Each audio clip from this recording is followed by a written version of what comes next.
Alrighty, what is going on, YouTube? Bruised here again. And today I just kind of wanted to do a video talking about Diablo 4. I just kind of wanted to yap about it. I've been playing some Diablo 4 since I'm sort of done with the Path of Exile season right now, and I just kind of wanted to play it just to kind of see how I haven't played the game, hadn't played the game in like I don't know, 3 seasons or something. I hadn't played it in a while. It's been a minute. The expansion came out, and I figured I would play it up until Path of Exile 2's early access launches, because I will definitely be playing that. And I kind of wanted to just get a good feel for how the game is now. How much should they improve? How much should they make the game better overall, or worse?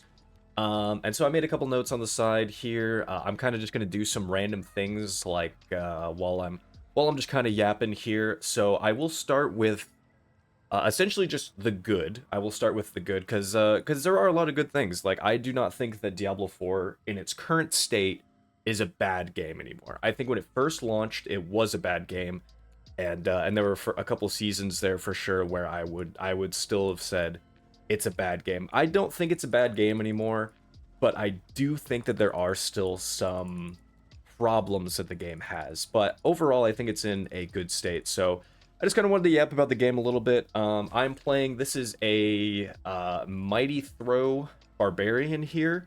Paragon level 200, all that good stuff. I have some really good gear set up on this character at this time. I have a Shroud of False Death. I have a Ring of Starless Skies.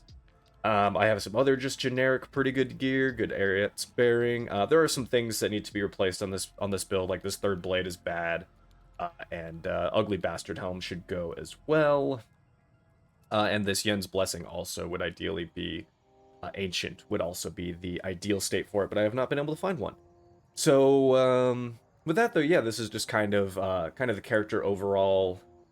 I won't yap too much about this character just because I definitely followed a guide for it, because uh, kind of one thing that I have is I'm not really a huge fan of the Paragon boards. Like I just haven't taken the time to actually learn about the Paragon boards and really kind of figure it out. Like it's just always felt like just not something I really wanted to take a lot of time to think about. So I'll put the guide that I used below as well if you're interested and want to take a look at what I was following for this character. But overall, pretty fun character, and so with that, we'll kind of roll just into the thing. I'll do a very quick boss kill here. As you see, I'm on Torment 3. I can push Torment 4, but I just kind of don't feel the need to.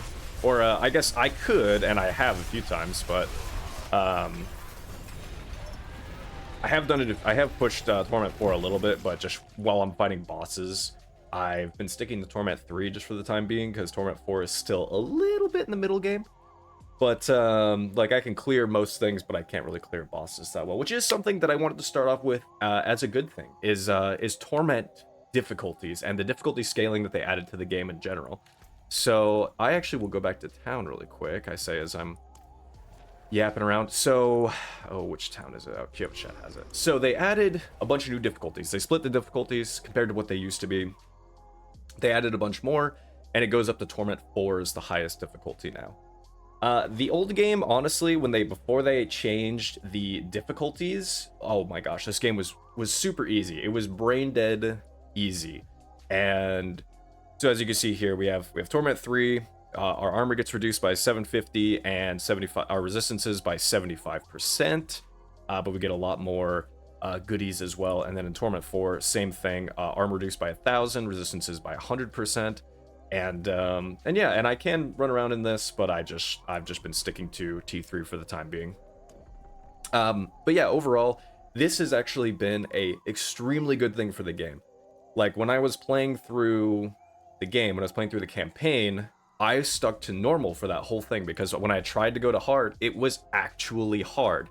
And I could have gone up to, Penitent or Expert or something, but it was actually, difficult enough to where I felt like I should just stick to normal for the time being till I got a couple uniques, till I got a couple, till I got a real build actually kind of rolling, and then I started upping the difficulty. I eventually went up to Expert and Penitent, after I got some legendary powers and a couple things going. But I think that that's a good thing for the game, honestly. Like, the fact that it finally has difficulty actually felt great, because before it was literally just crank the difficulty as hard as you can. The game was still easy. You ran around and you pushed over everything. I think the highest level character I had prior to this change was like level 83, because the game was just such a snooze fest at that point. Like, I was so powerful. I was on the highest difficulty. I was at level 83. I was at the highest difficulty just blasting through everything, and I was like, what's the point of me doing this? You know, I'm snoozing through this. So it actually has been really, really nice that we finally have a good difficulty measure, and that's been like a really good thing that I think that they've added to the game for the health of the game overall. And with that, the other thing that I've noticed as far as, you know, endgame goes is that there are way more activities to do in the endgame, which I think is also something that this game desperately needed and is really good. So in the endgame here, you know, max level character, I can run around and do any number of things here. So I can go, if I'm like, okay, you know what, I need some stuff over here um in the Helltide. Well, then I can go over here, I can do things in the Helltide. If I want to farm specific uniques, which is another thing that I think is a really good thing that they added to the game. If I want to farm like Third Blade specifically here, well then, hey, guess what? Infernal Hordes, that's where I go and do that. So if I want to target farm that, I do that. If I want to target farm Yen's Blessing, well then instead I need to get some Exquisite Blood so I can go fight Lord Zir, because Lord Zir specifically has a drop table that has Yen's Blessing in that. So there's a number of things in the game that they added that you can use to actually go and farm or go and do. So, you know, there's, you know, like I said, there's doing bosses. So you have Lord Zir, you have this guy. I'm forgetting the names of the actual bosses, but and then you can fight Endariel and Duriel, and there's Infernal Hordes. You have the Helltide over here. You have the Kurost Undercity over here. I have not unlocked the Dark Citadel. This is something I'm kind of in the middle about. Dark Citadel is something where you have to have 2 players. I don't know if you can have more, but you have to have at least 2 players to do. And as somebody who really just kind of plays the game by himself, this is kind of something that's sort of a middle ground for me. You know, if you're somebody that's willing to go off, or you have friends that actually play this game, and you can run some Dark Citadel, then I think that's probably pretty cool. I don't know how the rewards are, the loot are, or the bosses are, or anything. But that's potentially something that's really cool as well. But Kuros Undercity, I think, is overall really good. The Infernal Hordes are good. They did change Nightmare Dungeons a lot. And I think they've also changed the layouts of a lot of these dungeons. The dungeons overall are a little bit better. They still aren't fantastic, but they are at least a little bit better. You know, I think while I'm yapping as well, I'll go do something else that's also in the endgame, which you use for scaling a lot at this point, which is the pit. So we go ahead here and we'll do some pit runs. I'll go do just one, just kind of while I'm yapping. Oh, something else that I wanted to mention as well, as far as, I'll just do a team 241. As far as Kurost Undercity goes, something that is fantastic over here. You know what? Maybe actually I go show it really quick. I don't think my portal will disappear. It's fine. It's fine if it does. I have a million of those things. But something I want to show with this is something that I have been talking about that I wanted in the game forever. And that is that you could not get stuff for an alt character. And that meant that I never made an alt. I never did an alt because I hated not being able to do things for another character. I hated not being able to, like, have this character right here, this guy who's in Torment 4, Torment 3, whatever. He's really strong. He can just clear everything. And sometimes I'm like, well, you know, I want to do another character now. I want to try something else. This guy can do literally everything in the game. Why don't I just go and do something else? And previously, there was no way to set yourself up for that. You just had to start another character from zero. And I hated that. That was terrible to me because, you know, that's always part of the fun to me, is having, you know, finding an item on the ground and I go, oh, I could make a rogue with this. I could do something spicy with that. You know, I could make a sorcerer with this or something. They finally added something. It's called Chaotic Uniques here in the Kurost Undercity. And it says you may find uniques for any class. And it's true. You'll get to the end of it and usually another unique for some other class will drop. So you can see here, I have some things here, like in my stash, I have this unique for rogue. I have this one for sorcerer. I have this one also for rogue. I have this bow for rogue.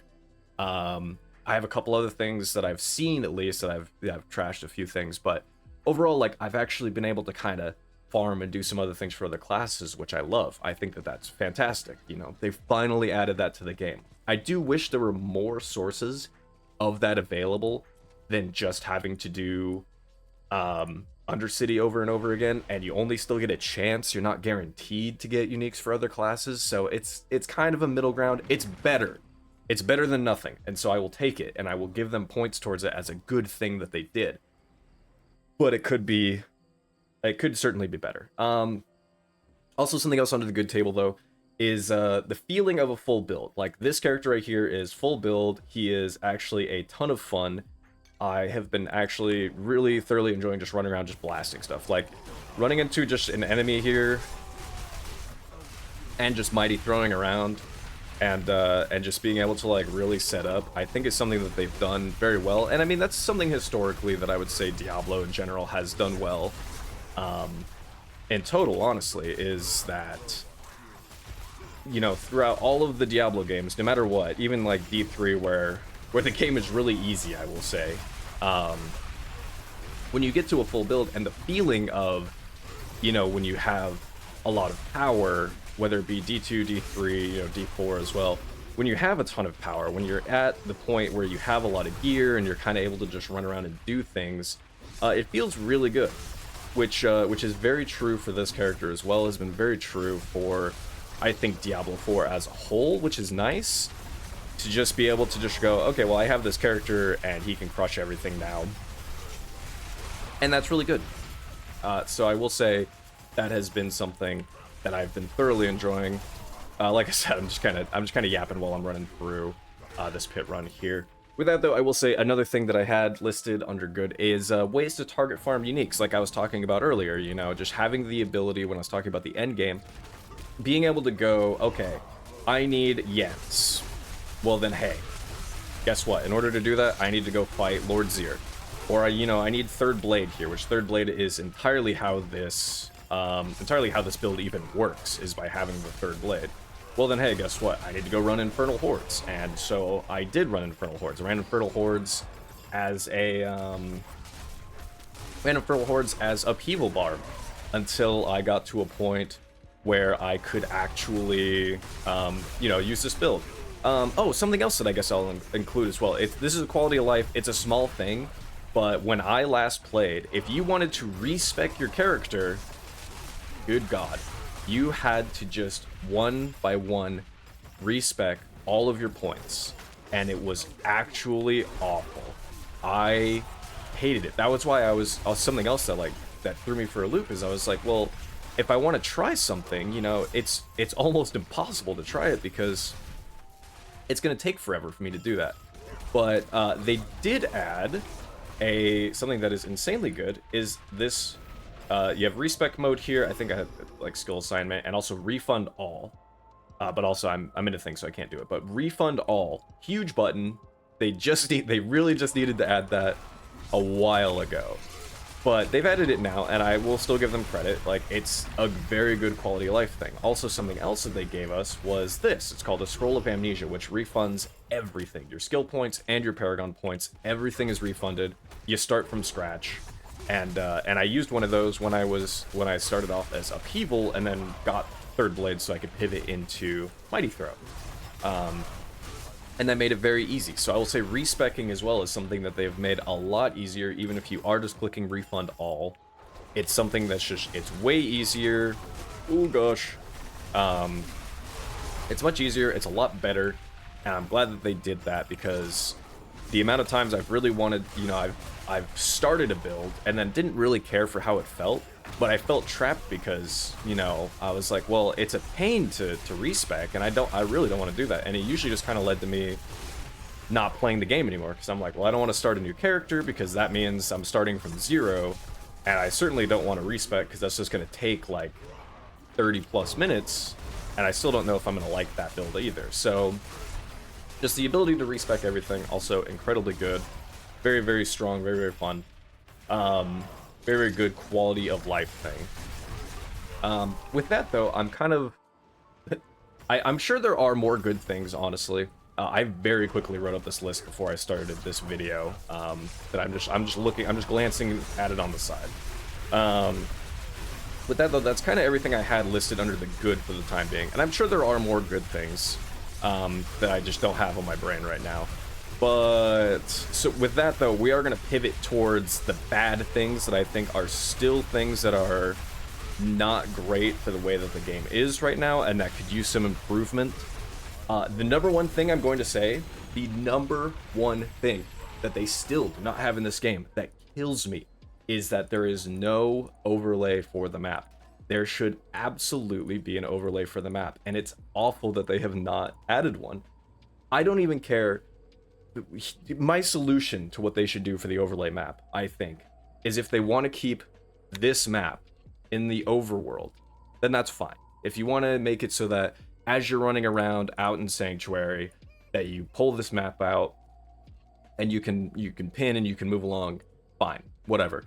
But I think for areas like this that are just small areas, and if I go like, okay, well, I need to see where I'm going, I hate that there's no overlay. I would like to keep track of where I'm going rather than I keep having to stare up at the mini map instead, and that is terrible to me. That should absolutely not be the case for this game. Yippee. That should absolutely not be the case for this game. It should 100%, at least in instanced areas, I think, have a map overlay so you can see where you've been, you can see where you potentially need to go, and try to remember rather than continuously just having to pull up the big map and go, oh, where I am, and stop everything. Oh, where am I? Oh, where am I? Because I love having my map open. I love having an actual like map to look at. So this is something that still annoys me that they have not done. I think it should be in instance areas, especially in things like Infernal Hordes, where you're in a very small area, yes, but there's different things happening in the different quarters of the map. And so it's sometimes annoying. You'll be on one side and you can't exactly tell that there's something going on that side without just the ping that is just going on in your mini map, where if there was an overlay, then you could just see it a lot easier, I think. So that is something that I'm going to immediately call out as just a terrible thing, and I really want them to add that, and I hope that they do at some point. The next thing is going to be the campaign. Like, there's no nice way to say this. The campaign, especially for... I already didn't really care for the base game campaign. The expansion campaign is awful. Like, there's no nice way to say it. The expansion campaign is just terrible. It was not only pretty short, but it was also just a lot of talking. It was a lot of just waiting for somebody to walk to one area and then turn around and talk to you. It was a lot of just chanting. Something else that I had an issue with is I played through it as a Spiritborn. Spiritborn has the exact same dialogue lines as like a Barbarian does, which does not feel right for Nahantu. Like, you feels like your Spiritborn should be saying something in relation to, you know, being back in their homeland or something. Like, it feels like there should be some kind of special dialogue or something. But there isn't. It's very generic. Your Spiritborn seems like they have no clue what's going on. It seems like they have no idea what it even means to be a Spiritborn or like where they are. The other NPCs with you actually say something about you being a Spiritborn, but there's never any additional comment on that. It's very, very weird to me that your character doesn't say anything. But otherwise, like I said, campaign overall is just bad. I did not like the campaign. Actually, the reason I'm not playing Spiritborn, because Spiritborn is busted overpowered in the expansion drop, which makes sense for a new class being added. You want it to be the strongest thing, even if it is a little bit annoying. Regardless, though, Spiritborn, super overpowered, but I literally made this Barbarian and I made a new character specifically because if I was playing the Spiritborn, I just kept thinking about the campaign and it would just annoy me and I could not get into the game. So I had to make a whole new character just to completely like distance myself from the campaign. It was just bad. The entirety of the campaign, I guess spoiler, the entirety of the campaign can be summarized by me just saying, we got an Arel back. That's it. That's it. We got an Arel back. Mephisto is still the big bad. He's still out there. We did effectively nothing except get an Arel back. And that's literally the end of the campaign. It was really, really bad. That is not to say that the cutscenes and that the voice acting itself is bad. It's just to say that the story as a whole is bad.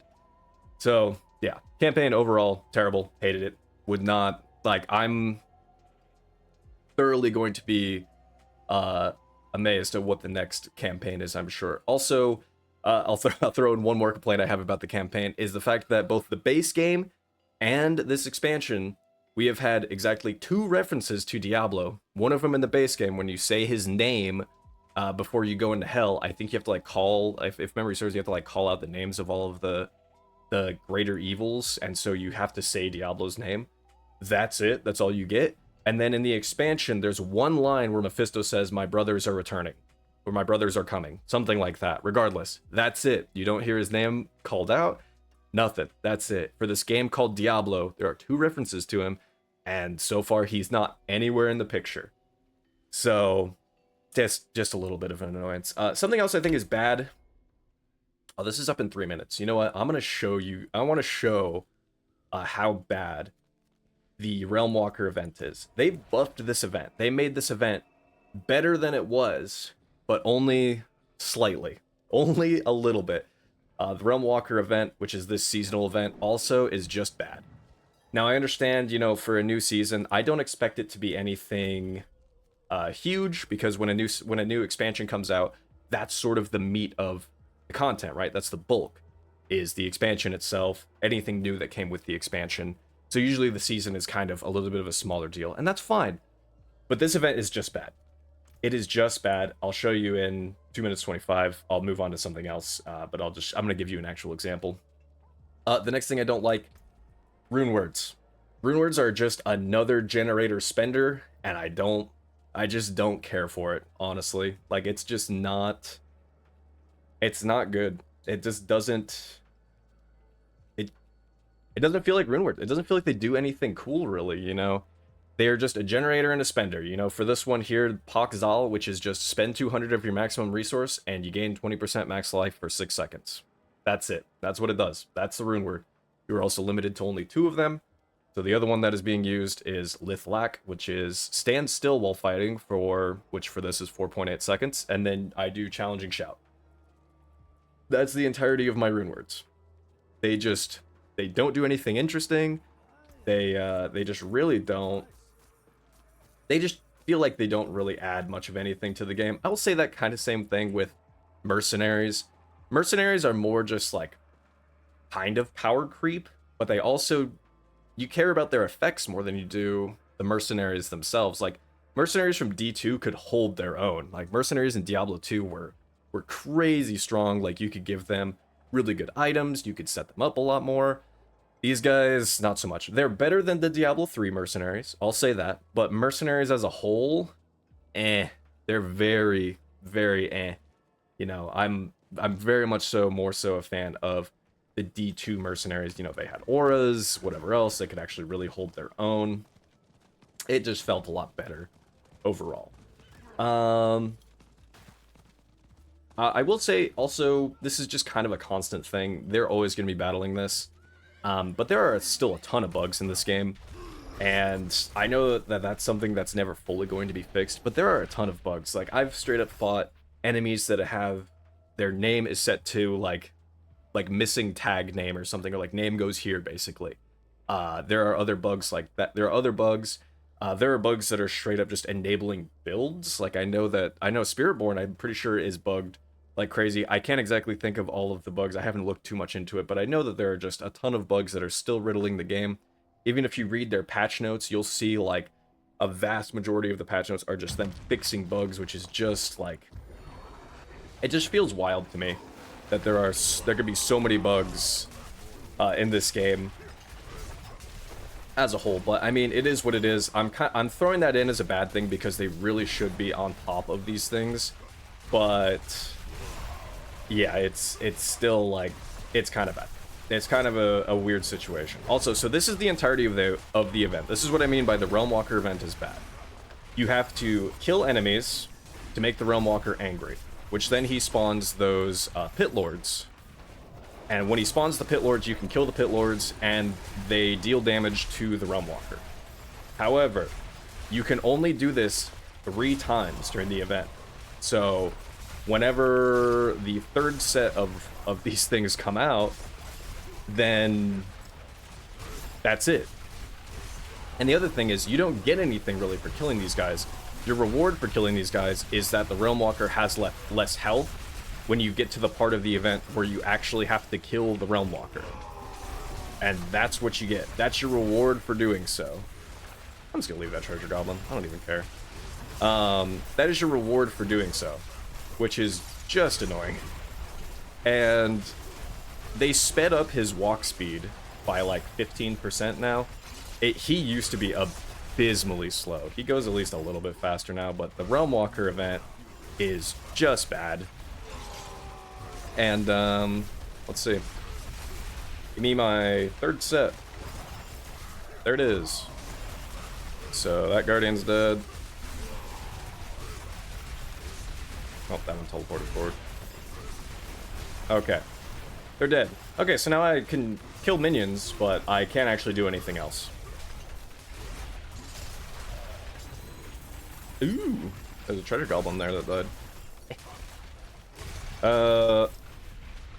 Oh, you know what? That's something I forgot to add into the game, into the list as well. I really wish I had my Whispers set. But loot... I guess I can show it at the end of this event, but I will say loot rain is something that I think... It's not exactly, like, something that's abysmal, but it's something in this game that I don't like. Also, yeah, so just now... He's got to set himself down. Okay, now I can actually finish the event. I had to wait for him to walk all the way over here. Now I can finish the event.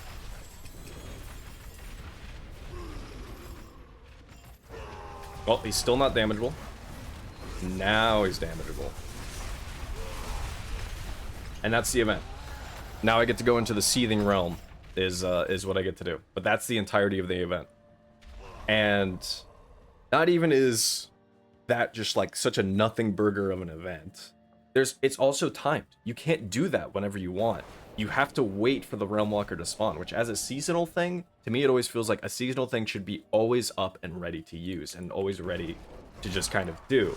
So that's just another thing that I think is just a total miss with the Realm Walker. I really don't know what they were thinking as far as that goes. Like, again, it's a good thing that that there are other events to do in the end game, but the Realm Walker itself is just such a miss. But unfortunately, you kind of need to do it because you really want these Seething Opal things because they give you more experience. They are more experience for you, so you actually really want to run them. I'm just gonna do that, and you do get to at least like choose what your reward is out of the out of this. But the rewards themselves really don't matter that much. Oh yeah, Conduit Shrines are terrible also in Torment. Once you're in Torment difficulty, Conduit Shrines are literally the most useless thing you could ever grab. Like I actually can't leave out of this Conduit Shrine as well. But these things are useless. They don't do like anywhere near as much useful damage as they used to.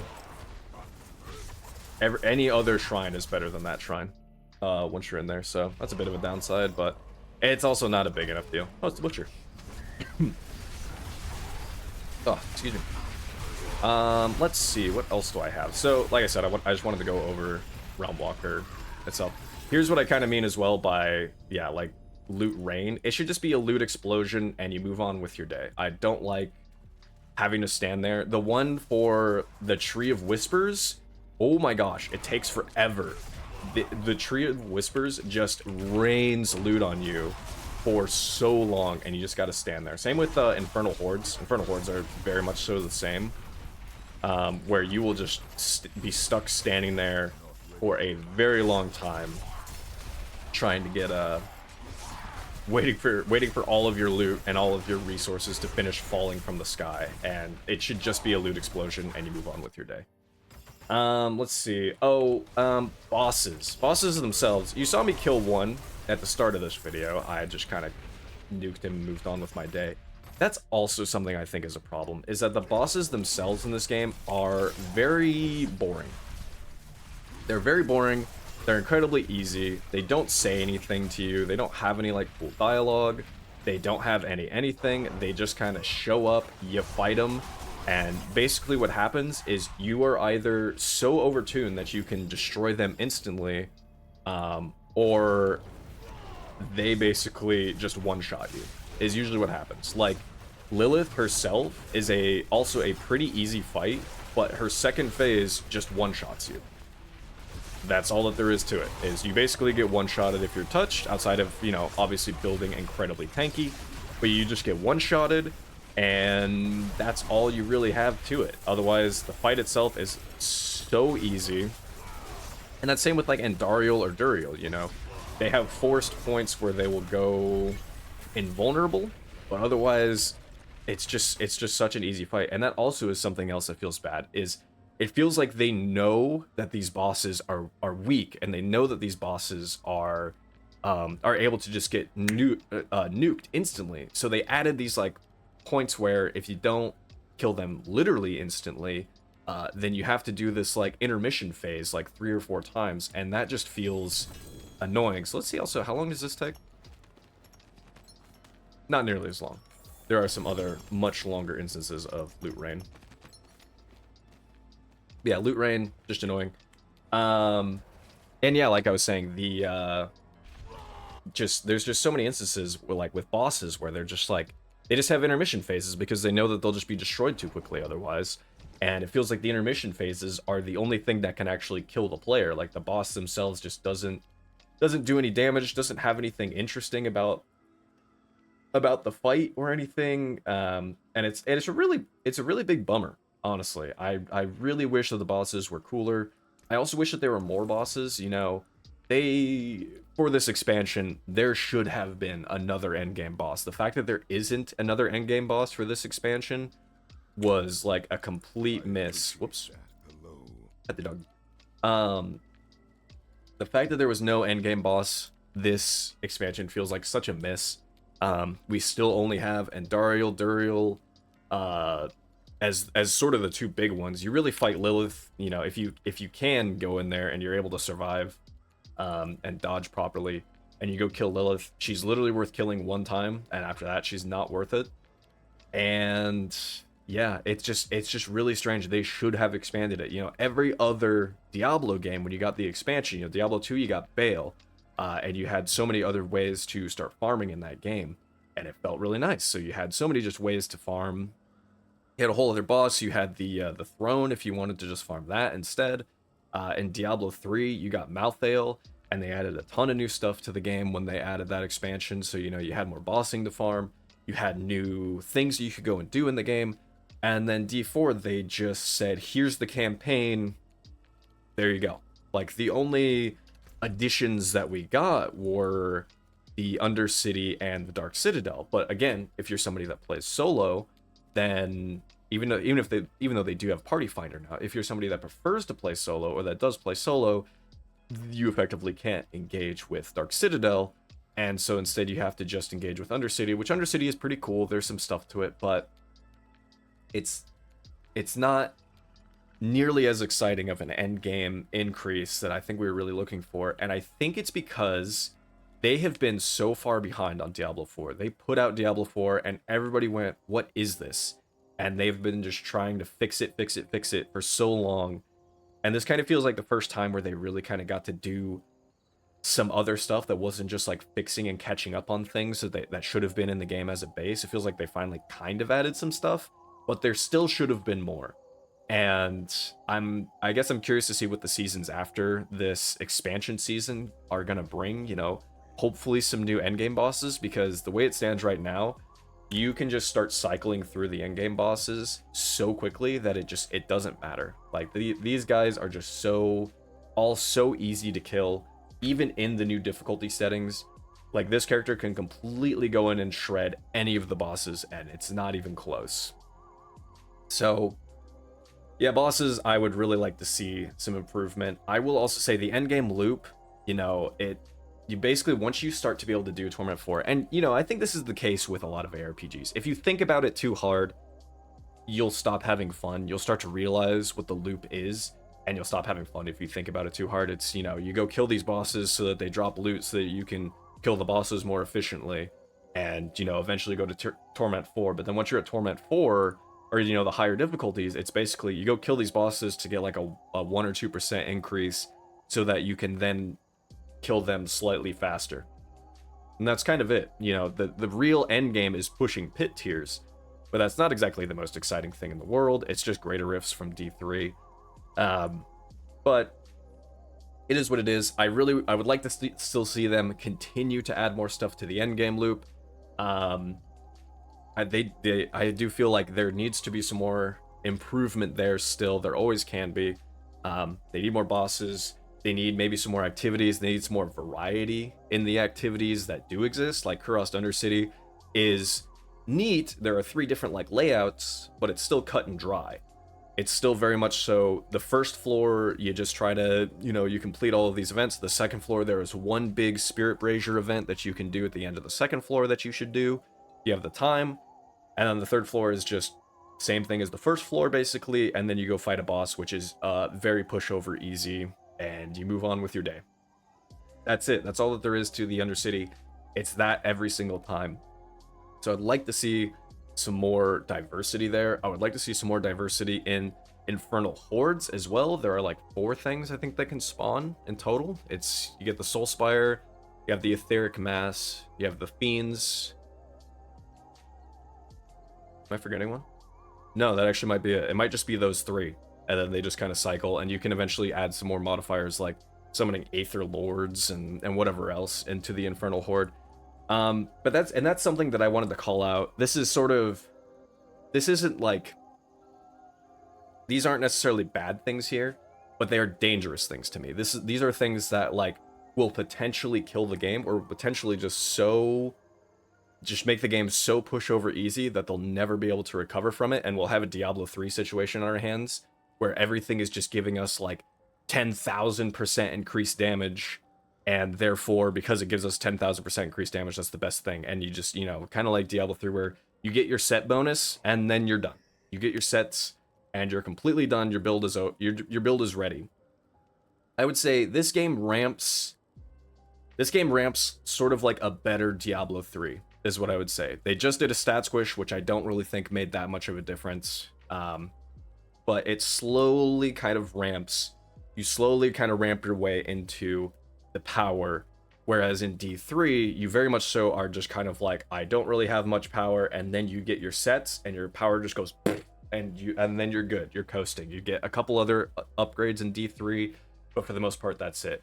It's actually kind of a steady ramp until you get some more legendaries, you get a couple of uniques that kind of actually go into your build, and then bada bing bada boom, you're doing some really serious damage. But still, we're still hitting damage in the billions. We're hitting damage. There might even be a case of a build that's still hitting in like the trillions. This build in general is hitting for like the hundreds of millions if I'm actually kind of thinking about the rotation and actually hitting bash and getting overpowers for my mighty throw, and if I'm stealthed and everything. So it's like this character is hitting for millions and like hundreds of millions. There are builds that are absolutely hitting for billions of damage. So it's this case where it's like we had the stat squish, but it still just feels like the numbers are so ridiculously high that we're going into Diablo 3 scaling, and it's a really dangerous thing, because if we just keep buffing and buffing and buffing and buffing, and we're not nerfing anything, then this game is going to become just, you log in, you play for like 2 days, and then you have so much power that you log off and you get bored, which is exactly what happened to me.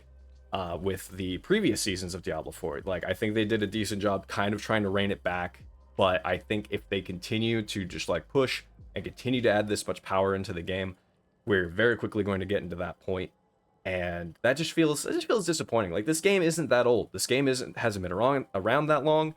There's still a lot of like story to be told. There's still a lot of things to do in this game. They want to add more expansions. They want to do more stuff. But if the game's going to be that easy, then there's not going to be much of a point, If we go finally fight Diablo in the fucking 5th expansion or whatever, but we literally walk in there and one-shot him, then there's no point. It's not much of a fight. So, yeah, I don't know. We'll have to see what comes with that, but I do hope that they kind of realize that they can't just keep buffing things. I know that they are toning down Spiritborn, and that they're trying to kind of rein some things in a little bit, and I hope that they continue doing that. But they also should realize as well that it feels like this game is already on a very slippery slope with everything just hitting for billions of damage. Don't get me wrong, I love the feeling of hitting for billions. It's cool, but it'll lose its cool factor very quickly, whereas, you know, something like Path of Exile, you ramp to being able to do all this damage. It's a very, very steady ramp, and you feel like no matter what, you can always go and improve your character. And in this, it barely feels like I can improve this character. You know, I could improve this, I could improve this, and I can improve this. But it doesn't feel necessary. It also doesn't feel like it matters that much. Something else I think is dangerous in this game is a lack of build diversity, honestly. Like, every class has one, two, maybe sometimes three. I guess if you're Spiritborn, it literally doesn't matter what you do. You can put 1 point into everything on your tree and be fine. But like, it feels like every single class in this game, this has sort of been since the beginning, it feels like every single class just has like 1 or 2 good builds to them, and that's it. You know, like, when I played last, it was double swing twisters. Double swing twisters are still good for speed farming. That's kind of about it. But these days, I know that it's still, you could do the bash build. You could do what I'm doing, which is the mighty throw build. And I think that's about it, honestly. I know that that whirlwind isn't nearly as good. I know that the double swing isn't nearly as good. Hammer the Ancients and Upheaval are kind of just memes. Bleed isn't all that good currently as well. Leapquake I know is actually pretty good, so Leapquake is at least something else that exists out there. I'm not sure if there are any other ones. I don't necessarily know, but I don't think there's anything else really good for Barb. It's like, you get 2 or 3 builds, really, that you can do. And there's so many more, like, interesting skills, I think, to be able to use. And that's the case for, like, every single class. It feels like there's, like, 2 or 3 builds that just feel so far and away better than anything else that class has to offer, that if you even are remotely playing that kind of stuff, you're just like, what's the point? I should just be playing something that is exponentially better than this. And that's kind of a bad feeling. Like, I don't like feeling like I have to play X build because it's just so much better than anything else I could ever do. So that's something I'm kind of listing as just like a dangerous thing. I would like it if they could figure out a way to kind of tone and make build diversity feel better, kind of really let us actually build into whatever and actually make our own creations. As it feels right now, especially with this tree, it feels like it's obvious. Like, anytime, even when I played Spiritborn, I ended up accidentally kind of making one of the better builds, which, you know, like I said, Spiritborn is really easy to, but I ended up making one of the better leveling builds with Spiritborn and just went through and completely crushed the game like it was nothing. And with this character, I was like, you know what, I'm gonna do the mighty throw thing because that just sounds like, hey, it's a new skill, so I want to try it. But the other thing was, I was like, this is probably just going to be ultimately going to be really good.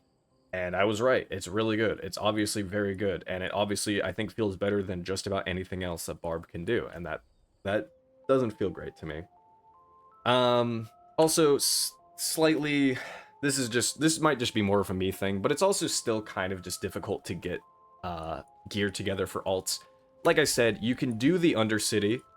You can do the Undercity over here, and you can do chaotic uniques. But, you know, maybe I'll go do one while I'm still yapping. I have just a couple more notes here, but it's still difficult to get together gear for alts. Like I was saying, it's possible now to actually get gear for alts, which I think is fantastic. You know, the ability to actually even get anything as opposed to what it was previously is better than nothing. So we will certainly take those, right? You know, the fact that this even exists as an option is better than what it used to be. But it's still not, it's not perfect. It's not very perfect. And this is, so I did, like, I talked about this earlier as far as, like, the layout and how this all is very samey in here, and I'll kind of show you what I mean now, because I'm running one. And this was just another note I had under dangerous, is that if you don't have enough diversity, if you don't have enough things that are changing every time that you run this, then it gets very boring. Like, the layout, don't get me wrong, the layout changes a little bit, and like where the events are, of course, changes. But overall, this is very much, you know, if you run this event once, you've run it hundreds of times. If you run Infernal Hordes once, you've run it hundreds of times. And that's just not something that I think should exist, honestly. I think Infernal Hordes is a little bit better because you can actually, because it does actually have, like, modifiers that you can change and choose as you're doing it. So Infernal Hordes is a little bit better in that aspect. but everything is very, very samey. For something that isn't really static, like it has some changes to it, everything is very, very samey here. So as you see, all I'm trying to do here is just complete events, kill some stuff, so that I fill this bar on the right. But that is basically all that I had as far as that's all the notes that I have on my side as far as Diablo 4 goes. So I'll kind of use this time as just an outro type deal. Just kind of a quick final thoughts is, like I said at the start of this, I don't think Diablo 4 is a bad game right now. I don't. I genuinely think that you can have some fun with it for, you know, a couple days, maybe a week or two, and then it just kind of, it feels like it just tapers off very quickly. And it's kind of a bummer. You know, I really really wanted them to do something that was more interesting with Diablo 4. I really wanted this to be something bigger than what it kind of wound up being. But, you know, like I said, I do think that they are making improvements. They are trying something. And it's a case for me where it depends on how Path of Exile 2 is going to feel, right? Like, I am so stoked to try it out starting on the 15th of November. You know, it's just a few weeks away. I'll probably just be playing, like, D4 or something up until that release. Just because, I don't really have... I could play other games, and maybe I will. Maybe I'll try out some other things, but I really wanted to give D4 a fair try and really kind of put some actual time into it. Also, just to make it feel like I actually got something out of the money I spent on the expansion. I was like, I should just play this just so I at least feel like I got something out of this. And while the expansion campaign, like I said, the expansion story was completely awful. I really don't like Neyrelle as a character, and boy is she still just hanging around, unfortunately. You know, the game itself I think is fine. So yeah, I don't know. You know, I feel like this is just very much so me rambling at this point, but it's interesting. I think that there are still good things that they can do in the game. There are still some updates that they can make. Also, like I said, as far as the mini-map goes, this is another place that drives me absolutely insane that it's the big map and not the mini-map. This should just be an overlay map in here, because, oh my gosh, having to constantly just open up my big map so I can decide what the route is that I'm going to go to is awful. I hate that so much. It should just be an instanced map in here that lets me actually look at where stuff is, because the whole map is revealed in here. There's nothing to even look at, so, you know, I need the overlay map so I can actually decide what kind of route I'm going to go instead of having to continuously pop up this map. But, you know, I guess it is what it is, man. I think they've said, I can't remember what they said, something about, it might have been an immersion thing. Which, I'll be honest, a game type that I am the least immersed in when I play is a game like this, because it's not first person or anything. I am third person in the air above my character, watching him deal billions of damage and crush everything on a map. Do you really think I'm, like, super immersed in this game? No. I mean, I'm immersed in the sense that I'm, you know, having fun just running around crushing things, but I'm not immersed, like, where I'm like, oh, if I have a map overlay, that completely kills my enjoyment of the game. No, that would make the game, like, 40 times better to me. Oh, are you kidding me? I'm a nut hair away. Alright, I'm gonna run around. Nope, never mind, we're good. But yeah, there's just... I really wish that was the case. Also, I will say, this is something else I forgot to include. The horse is terrible. I don't know.